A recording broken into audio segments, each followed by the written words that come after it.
Orange chicken అట, అంటే starter item ఇది యాక్చువల్గా.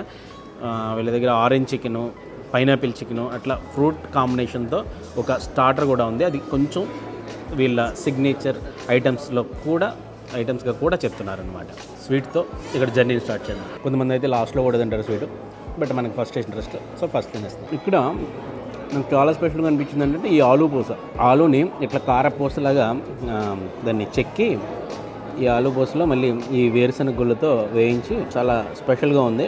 ఈ మధ్యకాలంలో కొన్ని రెస్టారెంట్లో ఈ ఆలూ పూస ట్రెండింగ్ అని నడుస్తుంది. చాలా స్పెషల్గా ఉంది. ఫ్లవర్ రైస్ అయితే ఈరోజు పులిహోర ఇచ్చారు.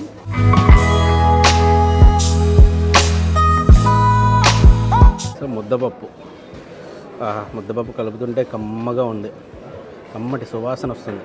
చక్కగా నెయ్యి వేసుకుని మంచిగా ఆవకాయ వేసి, ఎన్ని కాంబినేషన్స్ ఉన్నా, అంటే మనం ఎన్ని రకాల బిర్యానీలు తిన్నా ఏంటో కానీ ముద్దపప్పు ఆవకాయ తిన్నప్పుడు వచ్చే ఫీల్ మాత్రం చాలా స్పెషల్గా ఉంటుంది.